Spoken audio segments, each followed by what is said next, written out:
হযরত ওমর রাদিয়াল্লাহু তাআলা আনহু, ইসলাম কারে কয় বাবা, ইসলাম কাকে বলে? রোমক সম্রাট তার গোয়েন্দা বিভাগের লোক পাঠায় দিয়েছে, দেখো তো যেভাবে ইসলাম এক একটা দেশ দখল করতেছে, তার আদর্শ দিয়ে না জানি রোমও কবে চলে যায়। আমিরুল মুমিনিন কেমন, সিংহাসন কেমন দেখে আসো। রোমের বাদশা, রোমের গোয়েন্দা বিভাগ আসলো, মদিনায় ঢুকে সাহাবীদের জিজ্ঞেস করছেন, আইনা মালিকুকুম, তোমাদের বাদশা কই? তারা বললো যে আমাদের জন্য কোনো বাদশা হয় না, বাল্লানা আমির, আমাদের জন্য একজন আমির হয়। আচ্ছা হলো আমির, সেই আমির কই? কয় যে কোথায় তা জানি না, তবে শুনেছি ওনার উট হারায় গেছে, উট তালাশ করতে গেছে। আশ্চর্য কথা, আমিরুল মুমিনিন অর্ধেকটা পৃথিবীর প্রেসিডেন্ট, উট হারায় গেছে, তালাশ করতে গেছে নিজে। কোন দিকে গেছে? তো শুনছি এই দিকে গেছে। গোয়েন্দা বিভাগের প্রধান সেই দিকে গেল, যাইয়া দেখতে পেল সাথে একটা লোক গেছিল, যাই দেখে একটা উট গাছে বাঁধা, আর গাছের তলে একটা লম্বা মানুষ শোয়া। যখন শুইছিল তখন হয়তো গাছের ছায়াটা ছিল, বেলা গড়ে গেছে, গাছের ছায়া সরে গেছে, রোদের মধ্যে হাত মাথার তলে দিয়া শোয়া, উট বান্ধা, আর কপালের ঘামে মাথার নিচের বালি ভেজা। সাহাবী বললেন, এই হচ্ছে আমাদের আমিরুল মুমিনিন ওমর ইবনুল খাত্তাব রাদিয়াল্লাহু তাআলা। রোমের গোয়েন্দা বিভাগের প্রধান স্বগতোক্তি মুখ থেকে বেরিয়ে গেল, ওমর আমার দেশের প্রেসিডেন্ট রাতের বেলায় দুর্গে ঘুমায়, চতুর্দিকে দুর্ধর্ষ সেনাবাহিনীরা বন্দুক উঁচু করে পাহারা দেয় সারা রাত, তারপরেও আমার বাদশার ঘুম হয় না। কোন ফাঁক দিয়া গুলি এসে পৈতৃক সম্পত্তি জীবন পাখি উড়ে যায়, আর তুমি কোনো পাহারাদার নাই, কোন লোক নাই, জন নাই, এই নির্জন মরুভূমিতে একা একা শুয়ে আছো। নিশ্চয়ই তুমি তোমার জনগণের হক আদায় করেছো, তাই তোমার পাহারাদারের দরকার নাই। যিনি তোমারে বানাইছে সেই আল্লাহই তোমার পাহারাদার। এর নাম ইসলাম। শুধু নামাজ রোজা হজ যাকাতের নাম ইসলাম নয়, এর নাম ইসলাম। রুজি রোজগার করার জন্য সমস্ত নবীরা কাজ করেছেন, সাহাবায়ে কেরাম কাজ করেছেন, ক্ষুধায় কষ্ট করেছেন, ক্ষুধার যন্ত্রণায় ছটফট করেছেন সাহাবায়ে কেরাম। নবী করিম সাল্লাল্লাহু আলাইহি ওয়াসাল্লাম দুয়ারে দুয়ারে খাবার পৌঁছাইছেন, নিজে কষ্ট করেছেন। প্রিয় ভাই সব, হযরত ওমর রাদিয়াল্লাহু তাআলা আনহু মসজিদ নববীর ভিতরে বসে দেখলেন জোহরের সময় কয়েকটা লোক বসা, আসরেও তারা, মাগরিবেও তারা, এশায়ও তারা, পরের দিন ফজরেও তারা। জিজ্ঞেস করলেন, এই বেটারা তোমরা কারা? প্রত্যেক নামাজে এক জায়গায় দেখি, বললো যে আমরা আল্লাহর ইবাদত করি, জিকির আজকার করি। তো তোমরা খাও কি? বলছে আল্লাহ ভরসা করে আছি, আমাদের এই জায়গায় জিকির আজকার করতে দেখিয়া এলাকার লোকেরা রান দিয়ে আমাদেরকে খাওয়া। তাহলে তো তোমরা আল্লাহরে ভরসা করো না, তোমরা তো মানুষের উপর ভরসা করে আছো। শোনো, আগামীকাল এটা তো ফজর গেল, আজকের জোহরের নামাজের পর যদি এই জায়গায় তোমাদেরকে বসা দেখি, ব্যাট মেরে মসজিদ থেকে বের করে দেব। এটা ইসলাম নয় যে তুমি কাজ করবে না, বসে বসে খাবে, এর নাম ইসলাম নয়। তুমি নিজে কাজ করবে, নিজের জন্য, অন্যের জন্য কাজ করো, এটি হলো ইসলামের নির্দেশ। সুতরাং ইসলাম নামাজ রোজা হজ যাকাত নিয়েই শুধু আসে নাই, এসেছে মানবতার কল্যাণের জন্য, মানবতার মুক্তির জন্য। সুবহানাল্লাহি ওয়া বিহামদিহি, সুবহানাল্লাহি ওয়া বিহামদিহি। আল্লাহ তাআলা রাসূল বলেছেন তিনটা কাম করো। কয়টা কাম?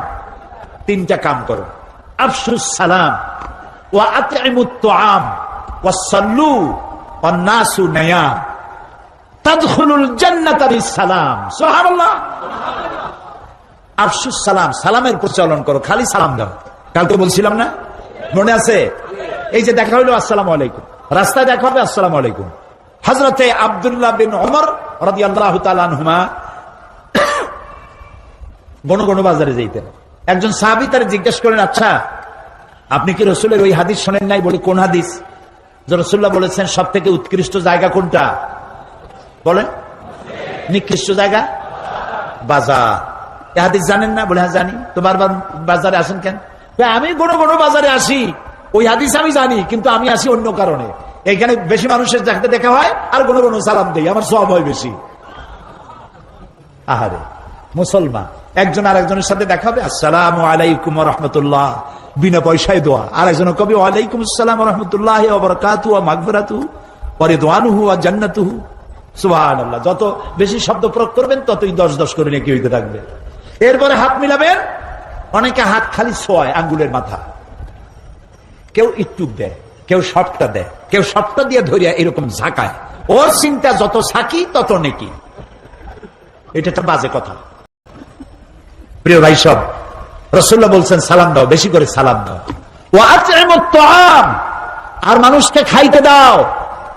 জাহান্নামে যারা যাবে কারণ হবে দুইটা, অনেক কারণের মতো কারণ হবে কয়টা? দুইটা। ইয়াতাসাআলুনা আনিল মুজরিমিন মা সালাকাকুম ফি সাকার ক্বালু লাম নাকু মিনাল মুসাল্লিন ওয়া লাম নাকু নুত'ইমুল মিসকিন। জাহান্নামীদেরকে প্রশ্ন করা হবে, জাহান্নামে আসছে কেন? বলবে দুইটা কারণে, আমরা নামাজ পড়ি নাই আর এতিম মিসকিনকে খাইতে দেই নাই। নাউজুবিল্লাহ, বলে নাউজুবিল্লাহ। এতিম মিসকিনকে খেতে দিবেন, মেহমানদের দাওয়াত দিবেন, বেশি করে খাওয়াবেন। শুধু নিজেই অন্যের বাড়িতে গিয়ে খাবেন না, মানুষকেও দাওয়াত দিয়ে খাওয়াবেন। তাহলে মহব্বত বাড়বে। কি বাড়বে? মহব্বত বাড়বে। আর একটা কি? ওয়াসাল্লু ওয়ান্নাসু নিয়াম, আর নামাজ পড়তে দাঁড়াও ওই সময় যখন মানুষেরা সব ঘুমায়া যায়। কোন সময়? রাতে। রাতের কোন অংশে? অর্ধেক, এরপরে অথবা তৃতীয় অংশে। এই সময় নামাজটা কেন? কারণ আল্লাহর কাছে, মানুষের কাছে, সব মুমিনের কাছে সব থেকে প্রিয়তম কে? সবাইকে বলতে হবে কে? সুতরাং মানুষ যখন প্রেম করে, ভালোবাসা করার জন্য নোটিশ দেয় না, বিজ্ঞাপন ছাপায় না, রেডিও টেলিভিশনে বিজ্ঞাপন দেয় না। প্রেম করে কিভাবে? গোপনে। গোপনে প্রেম করার জন্য আল্লাহর সাথে দিনের কোলাহল আল্লাহ বন্ধ করে দেন। আল্লাহ রাব্বুল আলামিন বলেন, ওয়াজআলনান নাহারা মাআশা, দিন বানিয়েছি রুজি রোজগার করার জন্য, রিজিক কামাই করার জন্য। ওয়াজআলনাল লাইলা লিবাসা ওয়াজআলনা নাওমাকুম সুবাতা, রাত বানালাম আমি তোমাদের জন্য শান্তির বাহন করে, আচ্ছাদন দিলাম, ঘুমকে বাহন করলাম। এই সুন্দর রাতে সব মানুষ ঘুমিয়ে গেছে, বান্দা এই সময় ঘুমের থেকে জাগো, আমারে সেজদা দাও, সেজদার ভিতরে তোমার যা বলার আছে আমারে বলো। আল্লাহ রাব্বুল আলামিন চতুর্থ আসমানে এসে যান অথবা প্রথম আকাশে আসেন। हर हमेशा देने को तैयार है, हर हमेशा देने को तैयार है, जो न मांगे उससे वो बेजार है। সব সময় দিতে প্রস্তুত আল্লাহ রাব্বুল আলামিন। যে চায় না আল্লাহ রাব্বুল আলামিন তার প্রতি নারাজ হয়ে যায়। গভীর রাত্রি সিজদার ভিতরে গিয়ে মানুষ যখন কাঁদতে থাকে, আল্লাহ রাব্বুল আলামিন ফেরেশতাদেরকে জিজ্ঞেস করেন, আমার ফেরেশতারা পৃথিবীতে মানুষ যখন সব ঘুমানো, আমার এই বান্দাগুলি কান্দে কেন, বান্দিরা কান্দে কেন?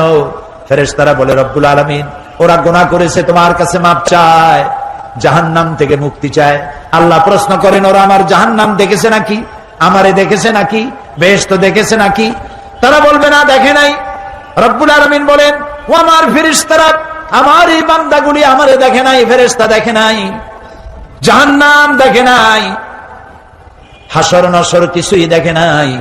শুধু আমার কোরআনের কথা, আমার নবীর কথা বিশ্বাস করে যেভাবে তারা কাঁদতেছে, তোমরা সাক্ষী থেকে যাও, আমার এই ক্রন্দনরত বান্দাগুলিরে আমি মাফ করে দিলাম। সুতরাং নবীজির কথা মতো যারা সালামের প্রচলন করবেন, মেহমানদের খাওয়াবেন, রাতের বেলায় জেগে নামাজ আদায় করবেন, আল্লাহ রাব্বুল আলামিন তাদেরকে, নবীজি বলেন, তাদখুলুল জান্নাতা বিসসালাম, আল্লাহ তাআলা শান্তির সাথে তাদেরকে জান্নাতে প্রবেশ করাবেন। এই পৃথিবী হচ্ছে মানবতার কল্যাণের জন্য, মানব সভ্যতা বিকাশের জন্য, এই পৃথিবীকে সুন্দর করে সাজিয়ে গুছিয়ে রাখার জন্য আল্লাহ মুসলমানদেরকে দায়িত্ব দিয়েছেন। এটার নামই হচ্ছে ইসলাম। ইসলাম মানবতার কল্যাণ নিয়ে এসেছে, ভালোবাসা নিয়ে এসেছে, মহব্বত নিয়ে এসেছে। ক্ষমতায় যাইয়া মন্ত্রী হবেন, এমপি হবেন, খাওয়ার চোটে এক একজনের পেট 3টা তরমুজের সাইজ হয়ে যাবে, এই জন্য ক্ষমতায় যাওয়া নয়। কিছু লোক আছে, হায় হায়, ক্ষমতা পাইয়া এমন খাওয়া খাইছে, পেটটারে এত মোটা করছে, কোন রুমের মধ্যে ঢুকতে হলে হাত দিয়া দরজা খোলার দরকার হয় না, পেটের ধাক্কায় দরজার কাম সারা। আছে না এমন? আছে। হযরত ওমর রাদিয়াল্লাহু তাআলা আনহু রাসূলের শিক্ষায় শিক্ষিত, কোরআনের শিক্ষায় শিক্ষিত আমিরুল মুমিনিন, রাতের বেলায় ঘুরছেন, প্রজা পুঞ্জরা খাইয়া আছে না না খেয়ে আছে, ইসলাম কারে কয়? তিনি দেখতে পেলেন একটা বাড়ির ভিতরে একটা পুরুষ বারবার ঢোকে আর বের হয়, ঢোকে আর বের হয়।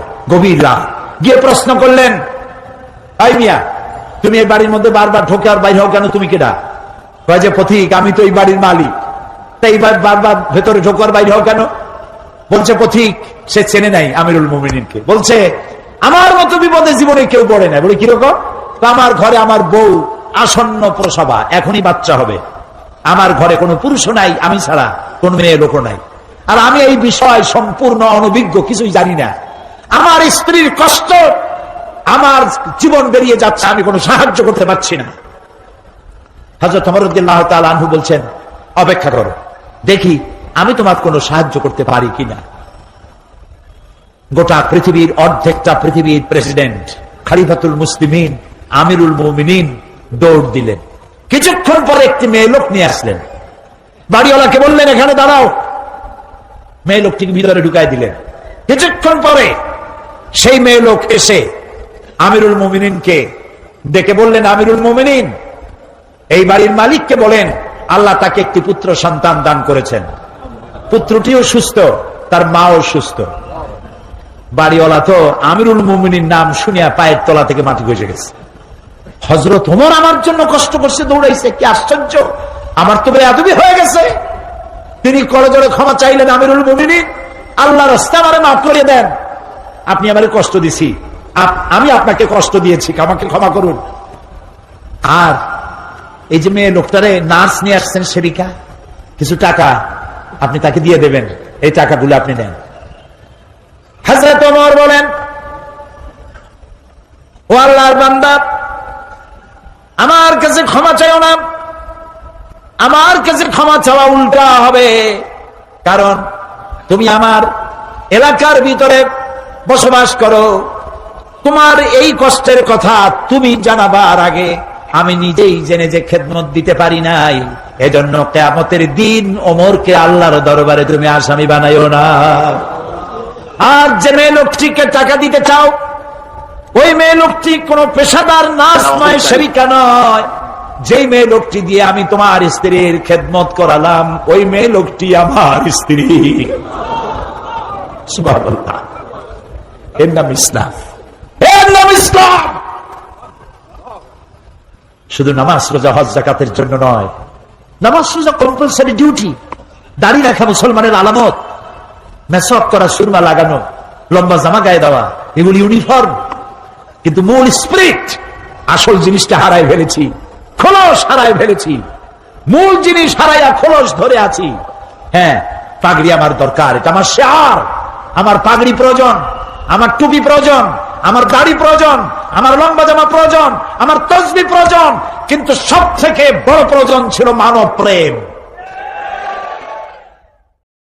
যারা অহংকারী, যারা স্বৈরাচারী, যারা জালিম, আল্লাহ পাক তাদেরকে বলছেন, এ পৃথিবীর মানুষেরা, জেনেরা, যদি সম্ভব করতে পারো, আমার আইন ভালো লাগে না, আমার ইসলাম পছন্দ হয় না, আমার আলেম ভালো লাগে না, আমার কোরআন ভালো লাগে না, অবস্থা যদি এমনটি হয়, বেরিয়ে যাও, বেরিয়ে যাও।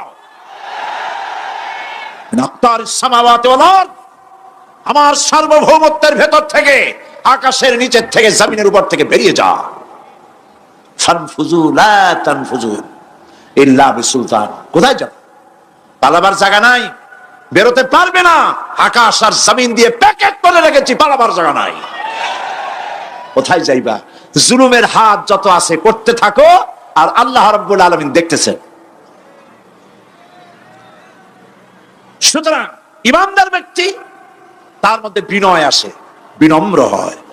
সে পয়সা করে আসে বলে অহংকার করে না, কারণ আল্লাহ বলেছেন ওয়াল্লাহুল গানিয়্যু ওয়া আনতুমুল ফুকারা।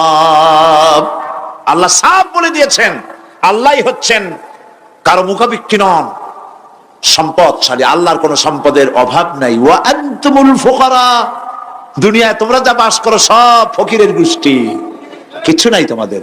তোমাদের জাতি খাইয়া শেষ করে ভালো, আর আমার কাছে যা আছে আমি শুধু দিতে থাকি, আর ভাণ্ড শুধু ভরাই থাকে, মোটেও খালি হয় না। সুবহানাল্লাহ। কাজী মোমেন বান্দা সে অর্থ এবং বিত্তের অহংকার করে না, বিদ্যার অহংকার করে না। অর্থ বিত্ত কত আছে তোমার, কয় টাকার মালিক? আল্লাহ যদি ইচ্ছে করেন ব্রেনের ভিতরে যদি টিউমার ঢুকায় দেন, ব্রেনের একটা নার্ভ আর একটা নার্ভের সাথে জড়ায় দিবেন, জায়গা হবে কোথায়? হেমায়তপুর। হেমায়তপুর কোথায়? কাশি, পাবনা। সুতরাং আল্লাহ পাক ইচ্ছে করলে এটা করে দিতে পারেন, পারেন না? খুব করতে পারেন। হার্টের ভেতরে ক্যান্সার দিয়ে দিতে পারেন, 14 গোষ্ঠী বিক্রি করলেও ডাক্তারের পয়সা হবে না। পারেন না আল্লাহ পাক? পারেন কি না? পারেন। সেই জন্য যত বড় ধনী হোক, পয়সার মালিক হোক, আল্লাহর উপর ঈমান আনলে বলে যে গুণটা হয়, সে অহংকারী হয় না, বিনয়ী হয়। আল্লাহ রাব্বুল আলামিন কোরআনে কারীমের ভিতরে বলে দিয়েছেন লিল্লাহি মা ফিস সামাওয়াতি ওয়া মা ফিল আরদ। যারা সামান্য একটু রাজত্ব পাইয়া ছোট্ট ছোট্ট একটা দেশের প্রেসিডেন্ট, প্রধানমন্ত্রী, কি হনুরে, এরকম একটা ভাব। আর্মি হাতে, বিডিআর হাতে, পুলিশ হাতে, যা খুশি তাই করি না। আল্লাহ পাক বলছেন লিল্লাহি মা ফিস সামাওয়াতি ওয়া মা ফিল আরদ। আকাশ আর জমিনের একচ্ছত্র মালিকানা কার? চিল্লায় বলুন আল্লাহ পাকের। সুতরাং তুমি মাতবারি করিয়া কদ্দূর পারবা? বেশি দূর যেতে পারবে না। গ্রামে গোয়াল আছে, গরু রাখে যে জায়গায়, ওই জায়গাটার নাম কি? গোয়াল। গভীর রাত্রে গরুর মালিক শুনতে পাচ্ছে গোয়াল ঘরে খুব শব্দ হচ্ছে। রাখালকে ডেকে বলছে, দেখতো কি কিসের শব্দ? ওই যে দেখে এসে জবাব দিচ্ছে যে গোয়ালে যে 7টার শিং মোটা, তার গুতার চোটে ওই গোয়ালের মধ্যে যত গরু আছে কেউ টিকতে পারতেছে না, খালি গুতাইতেছে সমানে। মালিক কয় যে দীর্ঘদিন থেকে দেখতেছি এটার গুতার চোটে সমস্ত গরুগুলি অস্থির হয়ে যাচ্ছে, যা একটা মোটা দড়ি দিয়া, খাট্ট একটা দড়ি দিয়া খুঁটির সাথে জড়ায় বাঁধতে রাখ গলাটারে। মোটা একটা দড়ি দিয়া গলার সাথে খুঁটির সাথে যদি বাঁধতে দেয়, এরপরে খালি ফোঁস করতে পারবে, গুতাইতে আর পারবে না। ঠিক অনুরূপ ভাবে কোন জনপদ থেকে, কোন দেশ থেকে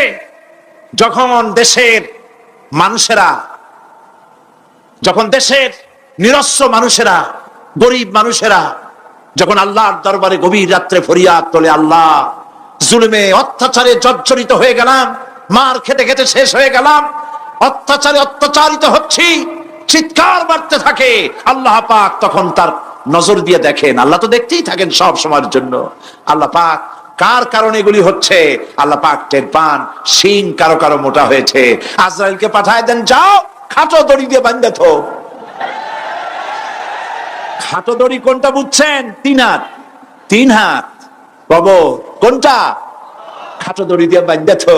সুতরাং কত বড় বড় রাজা বাদশা ক্ষমতা এলো, মানুষের উপরে জুলুম করলো, আল্লাহ পাক তার ইন্তেকাম নিয়েছেন। সেই আল্লাহ এখন আর নাই, নাউজুবিল্লাহ। সে আল্লাহ আছেন কিনা? পূর্ণ শক্তিতে বহাল কিনা? হুয়াল হাইয়ুল কাইয়্যুম। এমন অবস্থা নয় যে বাংলাদেশে কি হচ্ছে আর আল্লাহ টের পাচ্ছেন না।